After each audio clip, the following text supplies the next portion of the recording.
billion to almost $1 trillion of পারস্য উপসাগরের নীল জলরাশিতে উত্তেজনার পারদ যখন তুঙ্গে, ঠিক তখনই মার্কিন রাজনীতির আনপ্রেডিক্টেবল নায়ক ডোনাল্ড ট্রাম্পের এক ঘোষণা বিশ্বজুড়ে তোলপাড় সৃষ্টি করেছে। কোনো আগাম সতর্কবার্তা বা মিত্রদের সাথে সলা পরামর্শ ছাড়া হুট করেই সামাজিক যোগাযোগ মাধ্যমে প্রজেক্ট ফ্রিডমের ডাক দিয়ে বসেন মার্কিন প্রেসিডেন্ট। কিন্তু যে আস্থার উপর দাঁড়িয়ে এই দুঃসাহসী অভিযানের ছক কষা হয়েছিল, সেই সৌদি আরবই এবার ট্রাম্পের মুখের উপর সজোরে দরজা বন্ধ করে দিয়েছে। হরমুজ প্রণালীতে বাণিজ্যিক জাহাজের নিরাপত্তা নিশ্চিত করার দোহাই দিয়ে শুরু হওয়া এই মিশনে শুরুতেই বড় ধরনের হোঁচট খেয়েছে হোয়াইট হাউস। মধ্যপ্রাচ্যের সবচেয়ে শক্তিশালী মিত্র সৌদি আরব সাফ জানিয়ে দিয়েছে, রিয়াদের প্রিন্স সুলতান বিমান ঘাঁটি থেকে কোনো মার্কিন যুদ্ধজাহাজ ডানা মেলতে পারবে না। শুধু তাই নয়, সৌদি আকাশসীমা ব্যবহারের অনুমতিও মেলেনি। রিয়াদের এই কড়া অবস্থানে ট্রাম্পের সাজানো রণকৌশল মুহূর্তেই তাসের ঘরের মতো ভেঙে পড়ে। এই সংকটের গভীরতা বুঝতে খোদ ট্রাম্প ফোন করেছিলেন সৌদি যুবরাজ মোহাম্মদ বিন সালমানকে। পর্দার আড়ালে দীর্ঘক্ষণ আলাপ হলেও বরফ গলেনি। যুবরাজের অনড় অবস্থানের সামনে শেষ পর্যন্ত পিছু হটতে বাধ্য হন ট্রাম্প। পেন্টাগনের জেনারেলরা যখন মানচিত্র নিয়ে অভিযানের ছক কাটছিলেন, ঠিক তখনই সৌদি আরবের এই না বার্তা ওয়াশিংটনের নীতি নির্ধারকদের কপালে চিন্তার ভাঁজ ফেলে দিয়েছে। বন্ধু যখন পথ আটকে দাঁড়ায়, তখন যুদ্ধ জয় যে অসম্ভব, ট্রাম্প তা হাড়ে হাড়ে টের পাচ্ছেন। নাটকীয়তার এখানেই শেষ নয়। ট্রাম্পের এই খামখেয়ালি আচরণে ক্ষুব্ধ কাতার ও ওমানও।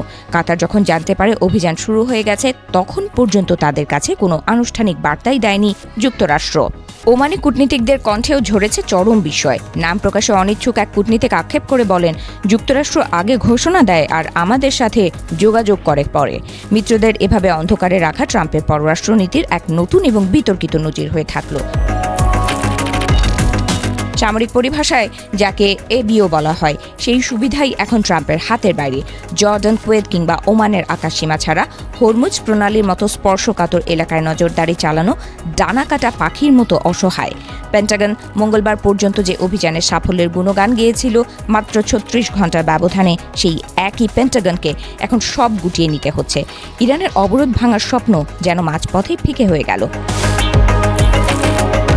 তবে দমে যাওয়ার পাত্র নন ট্রাম্প।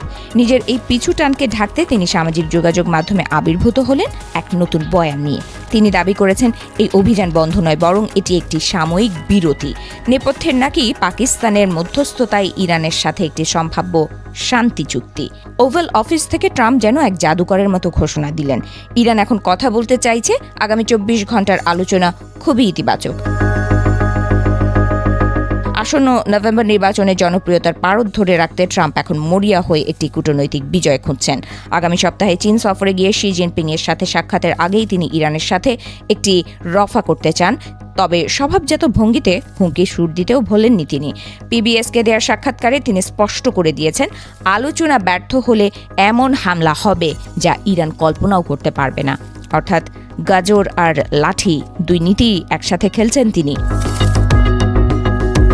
পারস্য উপসাগরের উত্তাল ঢেউয়ের মাঝে এখনও মোতায়েন আছে ২টি বিশাল মার্কিন এয়ারক্রাফট ক্যারিয়ার। প্রজেক্ট ফ্রিডম সাময়িক থমকে গেলেও এপিক ফিউরির ডামাডোল এখনও শেষ হয়নি। মধ্যপ্রাচ্যের এই রণক্ষেত্রে একদিকে যেমন শান্তির সাদা পায়রা ওড়ানোর চেষ্টা চলছে, অন্যদিকে বারুদের গন্ধও ভাসছে বাতাসে।